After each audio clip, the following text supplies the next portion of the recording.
Found out my wife was cheating with my brother, divorced her, and went no contact with my toxic family. Years later, things took a turn. Married to my wife, Rachel, 32 female, for 6 years. We have a really strong relationship, I would say. The usual couple drama through our years, but we have grown from it and have a loving relationship. All was well until about 8 months ago when my brother, Scott, 28 male, moved back to our hometown after living in Florida since he was 18. His long-term girlfriend dumped him and moved to a new city, leaving him destitute. The circumstances behind their breakup are still largely unknown. When my brother returned, he told us that she had been cheating with women. I didn't really know her that well, but that sounded far-fetched. I only met the woman 3 times, as my brother would only come home for Christmas and usually only stay for 3 to 4 days. She accompanied him twice during their 5 years together. The other time I met her was when my wife and I visited them for a day during our vacation 3 years ago. She just didn't strike me as the type who would have a double life and just leave Scott with nothing. I tried to reach out to her once but found I was blocked, so I just let it go. Scott moved back in with my parents, George, 55 male, and Jamie, 56 female, for the first month he was here. He struggled to find work, so I suggested that maybe Rachel could help him out. She is a higher up at her company and figured she would have some pull. She did, and he was able to get a position in her department. This is a job in his field. For some background, my brother and I have never been very close. He is the golden child, at least to our dad, and our mom is spineless when it comes to our dad. It's not super obvious, just a million little things. For example, we both got cars when we turned 16, but I got an 8-year-old Dodge Neon, and he got a 2-year-old Mitsubishi Eclipse. His football practices, equipment, and tournaments cost thousands of dollars over the years. Some of those tournaments were 6 or 7 hours away, and they never batted an eye. Meanwhile, when I would ask for $50 for a volleyball or basketball camp at the local college in our town, they would give it to me, but you would have thought I was asking them to build me my own arena. What pissed me off the most was when I was 17. I was out with my girlfriend, lost track of time, and was 15 minutes past curfew. They took my car for a whole month for that. Then when my brother came home 2 hours late and smelled like pot the next year, he just got a stern talking to. I wasn't exactly sad when he left for college and decided to stay in Florida. Despite all of that, he began spending more and more time at our house, which at first I thought was nice as maybe he was making the effort to be closer to me. Then I started to notice that he and Rachel were getting rather familiar with each other. They would talk about seemingly anything at length. They started having their own inside jokes. If I tried to include myself, they would say, just a work thing. When I asked my wife about it, she just said they had a lot in common and were working on several projects together at work. The first real red flag was that after about a month of this, he would be at our house when I got home from work. Rachel and I have different work schedules. While she has a traditional 8 to 4:30 work day, I work 10 to 7. This was pretty often. When I asked about it, I always got, we had some work stuff to do. 2 months ago, I noticed something that had me questioning my own sanity. I make the bed every day before I leave for work. I always make it so the open side of the pillowcase is toward the edge of the bed. Scott was over that day. When I got home, he ate with us, then went back to my parents' house. As we got in bed, I noticed 2 of the pillows had the cases in toward the middle. I asked my wife if she had been in bed today. She looked a little shook but said no. Why do you ask? I said, the bed's not the same as I made it this morning. She told me I must have been mistaken then because no one was in the bed. I looked through her phone and laptop without her knowing and found nothing. Then again, they worked together 8 hours a day, 5 days a week, then hung out after work. Why would they need to text? I felt like I was losing my mind. 2 weeks ago, my parents invited us over for dinner. It was going fine until I saw something. Rachel was simply walking by, and Scott lightly grabbed her arm. She turned to him, and he whispered something, and they touched foreheads together. It was only a second. Rachel jolted up and kept walking. Scott then just kind of looked at me, smiled, and went back to what he was doing. I'm not an idiot. I know this is a mountain of red flags. I just don't want to believe it. I have been in love with my wife since I was 21 years old. I planned a weekend getaway to the city. I was going to ask her about things there. I really hoped it wasn't what I was thinking. Update, you are all right, and my world is destroyed. We went on our weekend adventure. It was a nice Friday night. We had drinks. We danced. We were intimate. The next day, we had more planned, and I almost didn't say anything. I really thought she couldn't be doing that with him and this with me. I was so wrong. We were almost ready to start our Saturday, and I point blank asked her if she was having an affair with my brother. She teared up and said, yes. She was. My heart crushed. I asked her why. She said she was sorry. She didn't mean for this to happen. They just clicked, and before she knew it, they were kissing, then more. I asked if she had been sleeping with him in our bed before I got home from work. She just turned her head in shame. I left at that point. I had nothing with me but my purse, and I drove home without her. She got an Uber and arrived a few hours later with my other things. She tried to apologize, but I didn't acknowledge her. Through my tears, she packed a bag and left for a hotel. The next day, I told my parents. They already knew. They said they were sorry about what happened and told me Scott had left last night and might not be back for a few days. I'm sure he went to stay with Rachel. That all happened 3 months ago. Our divorce is almost final. Rachel found an apartment to rent right away, and Scott moved in with her. I am only contacting her in regard to our divorce. She initially said I could just have the house and the savings. I think this was guilt talking. Then after a few days, she said that we would have to split the house. I know this was Scott in her ear. I had already moved everything out of the savings into a new account, so there was no fight there. Just like that, 9 years of my life were gone. She has no idea what she is getting herself into. He is a narcissist and will throw her away eventually. Scott has been exceedingly cruel during all of this. A few days after I found out, he tagged me in a Facebook post. It was a selfie of him and her with her giving him a kiss on the cheek from behind. The caption read, "Feeling loved." It was disgusting. I logged out of my account and deleted the app off my phone. He texted me about an hour later saying, "Sorry, bro. Didn't mean to tag you. No hard feelings. I hope we can still be close. You'll meet your soulmate someday too." I blocked him. I blocked him on everything I could think of.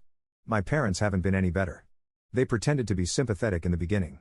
When I told them I was going no contact with Scott and Rachel, my father looked at me and said, "I'm sorry this happened. It shouldn't have happened this way, but your brother deserves to be happy too. You'll meet someone, and then we can put this all behind us." I got really upset and told them what Scott had tagged me in the text he sent me. My father said, "Well, you shouldn't be on that stuff anyway. My mother hasn't said a thing this whole time. She just sits there." I asked her once what she thought, and she just said, "I agree with your father," then walked out of the room. I am going full no contact with them as well. The house will sell soon, and I'm moving to a different state. I am not telling any of my family where or when. I haven't told them that's my plan. I'm just done with all of them. I wish them all the worst. Update. Hi, everybody. I know it's been 4 years since I last updated everyone, but we had a major situation happen. I will start by giving you an update on myself. I am recently engaged. It took a lot of therapy to get myself back out there. I tried dating right away once I got settled here in Minnesota. I went on one okay first date, and then I got shown just how much of an insufferable ass she was. I swore off women forever after that. That's when I went to therapy to process all the trauma from the betrayal by my wife and brother, as well as the abandonment by my parents. It was a hard year of that, but I met Jamie, 37 female. Yes. She has the same first name as my mom. LOL. But Jamie is wonderful. She's a chef. She and her fraternal twin sister, Jackie, own a restaurant and bar that's doing very well. I'm very excited to start a future with Jamie. Enough about me. Now I would like to tell you about the audacity my family had. Roughly 9 months after I left, I had been totally no contact. I did not tell them where I moved to. I only told some friends and a couple of cousins I was close to. One day, I got home to my apartment and found a wedding invitation in the mail. It was for the wedding of Rachel and Scott.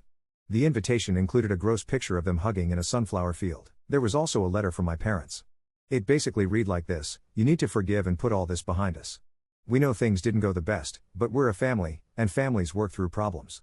They also claimed Scott wanted me to be a groomsman just like he was for me. What the actual F? That letter reopened all sorts of old wounds. At the time, my therapist got a lot more business because of it. Today, I find it hilarious, but then, not so much. I did not respond at all. The only thing I did was figure out which part of my extended family let my ex-family know my address and cut them off as well. That brings us to the most recent drama. Last week, Rachel of all people showed up at my apartment. Jamie and I don't live together yet, but that will be changing soon. Rachel looked good. Too good. Like, she was trying to look her best when she showed up. I asked, "What do you want?" She said, "I just want to talk. I'm so sorry for what I did. Scott and I are divorcing. I figured out he was unfaithful our whole marriage. Surprise, surprise. I don't expect you to take me back, but we should talk and get some closure for both of our sakes." I did a double blink. She had lost her mind. I looked her right in the eye and said, "No. I give you no closure. You made your own bed. Did you really think the Golden HOV hers that has had more visitors than the Holiday Inn was suddenly going to put up a no vacancy sign just because you put a ring on it? You were even dumber than I thought. I forgive nothing. I want nothing from you. I don't care. I'm better off now, and that will always be the case. You can go to hell." Then I turned and went back into my apartment, locking the door behind me. I immediately called my landlord, who is the sweetest old man in the world. I've gotten kind of close to him over these 4 years, and he knows about my previous marriage. Rachel was still just loitering out in the hallway. A few minutes later, his 2 nieces that helped maintain the apartment grounds were there, letting Rachel know she was not welcome here and was on a banned list. If she returned, the police would be called for trespassing. I was hoping that would be the end of it, but it wasn't. I have a fairly easy 9 to 5 work schedule now. Because of that, I go to the restaurant almost any night Jamie is managing. I don't get in the way, just hang out and enjoy the few minutes here and there she can give me. I've become good friends with a lot of the staff, which includes a lot of Jamie and Jackie's family, and it's really the family environment I always wished I had. I am there the next night when Rachel walks in and just comes and sits at my table. It was a slow Tuesday. Jamie noticed and immediately came over to check on me. She recognized Rachel from photos I had shown her. Rachel stuck her hand out to Jamie. Jamie just looked at it, then asked me, "Want me to kick her out?" I said, "Not yet. I've got a question or two." Rachel perked up like she was winning or something. What a tool. I asked her to tell me what happened between her and Scott. I'll admit it was pure morbid curiosity. She told us she was having at least 2 affairs with married women. Old habits die hard, I guess. This was 2 years in. It was a tough time for me, she said. Eyes roll. I interrupted. You are not that dumb though. Did you protect yourself, or did she get half of all your stuff? Rachel replied smugly, I stuck it out almost another year with her so I could start stowing away savings and sold off some assets. In the end, she got a fraction of what she would've. I asked, and what happened to her then? Rachel replied, she had to move back in with your parents again. Again, I satisfied, said, yes. Thank you. That's what I wanted to hear. You can go now. Jamie, you heard him. Out of my restaurant. Rachel, but no. I want to, I cut her off. No forgiveness. No closure. I just wanted to know my loser brother was back living at home. Get out. Jamie stood and pointed at the door. Rachel looked around and saw she was being glared at by the bartender and 2 members of the wait staff. She stood, tuck-tailed, and turned toward the door. Jamie started, and if you ever come back? Rachel quickly interjected. Yeah. I know. Cops, trespassing. After she was gone, I got checked on by almost everyone around. It was nice and embarrassing. My future in-laws, who I adore, called me.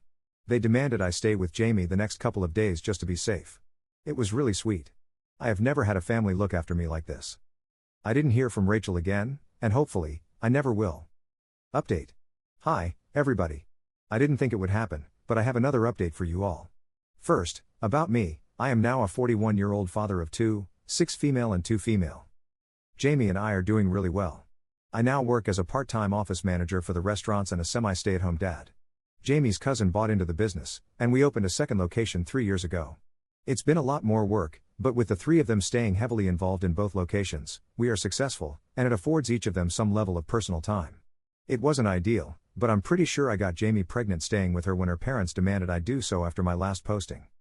They now joke they always wanted to be grandparents, and it was all part of their plan. Now for the update. After the last time when Rachel tracked me down, I figured it was only a matter of time before my parents or brother showed up. It didn't happen right away. I eased up some as I felt I had a full support system and rejoined social media. I stayed no contact with much of my family, including extended, but I also didn't have any illusions that they wouldn't be able to find me if they tried. It wasn't until after our first was born that I got my first message. It was from my dad.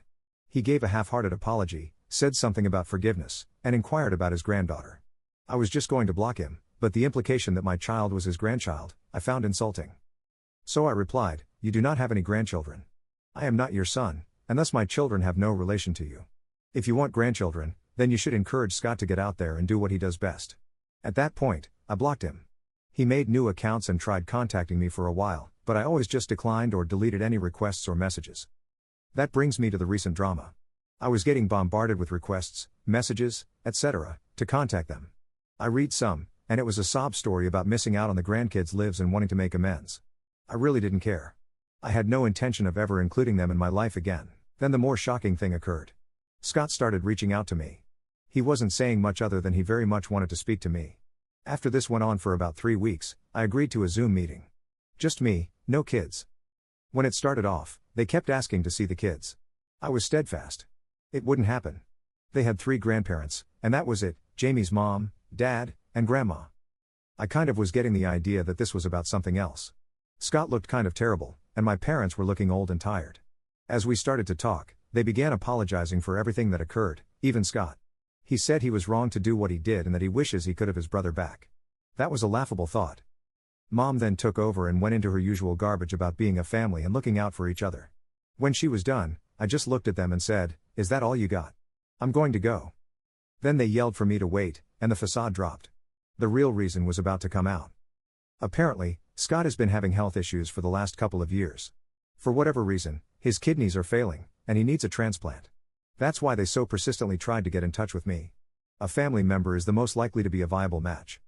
I asked them directly, "This is why you call me? You want me to save him after what he did? My wife wasn't enough. Now he needs a body part from me too?" My dad snapped. "Stop being like this. All of that was a long time ago." He began choking up and crying as he continued. "I get it. You hate us, but he is going to die if he doesn't get a transplant soon. Is that what you want? I know you think he wronged you in the worst way, but please, just this once, can we set that aside?" I got quiet. I wanted to see if they said more. Eventually, Mom actually started to talk. "Look. We're sorry for all that happened, but we got some pretty big problems. Between his medical bills and not being able to work, your dad and I are getting older and have our own problems. We got a lot of issues. We need you to come back to Missouri and see if you are a match, but we also could use some help, or we might lose the house." "So you need my kidney and my money?" I said. "Don't put it like that," she replied. Scott chimed in. "Please just come home. I need my big brother. I don't want to die. Can you just come and see if you're a match? If you're not, we will never contact you again." I told them I needed to think about it, do some research, and tonight, I would tell them tomorrow. I ended the call and went to speak to my wife. She told me she supported me 100%, whichever way I went, then asked if we should all travel as a family or if just she should come. I said no to both. I was going to go, and I was going on my own. I let my former family know I would get lab results here in Minnesota. And if I was a match, I'd come there, and we could talk about everything else. Then, about a week later, I got results, and it appeared Scott and I were a perfect match. I agreed to come back home to St. Charles. By the time I arrived, Scott had begun to have some issues and needed to be admitted to the hospital. This got everyone off my back about meeting for dinner, as I had no intention of doing anything social with these people, especially since any time they seemed to have a free minute, my parents were inquiring if I had thought about helping them get caught up on their financial struggles. They managed to stabilize Scott. I went to meet with these doctors that would do the transplant. They began going over everything with me, and I said I'd like to have this conversation with everyone. We all went to Scott's room. My parents were already there. The doctor began explaining the situation. Scott had maybe 6 months more without a transplant. They went over the process with us all and made a huge deal about how perfect of a match I was, that the likelihood of finding a more viable donor was minuscule, and that the sooner we scheduled the surgery, the better. I then walked over to Scott and took his hand. I gazed into his big brown eyes and told him, "Did you hear that? I am a perfect match. Essentially, I'm the only person who can save you, and I'm not going to. You are the most vile, narcissistic piece of gutter trash I have ever known. I only came here so you would know the one person who could keep you alive is the one person you have wronged the most. And now, you're paying for that with your life. You're going to die. You should make peace with that." Scott burst into tears, and my parents turned to accost me. The doctor and nurse were standing there in total shock. I looked at my parents and said, "Don't even talk to me, and don't you dare ever ask me for anything ever again. The only money I would ever spend on you would be for your funeral, under the stipulation that you be cremated and the ashes released to me. At which point, I will promptly deposit your remains in the dirtiest John I can find." Finished, I walked out of the room and never looked back. I'm back home now, my real home, surrounded by my real family and couldn't be happier.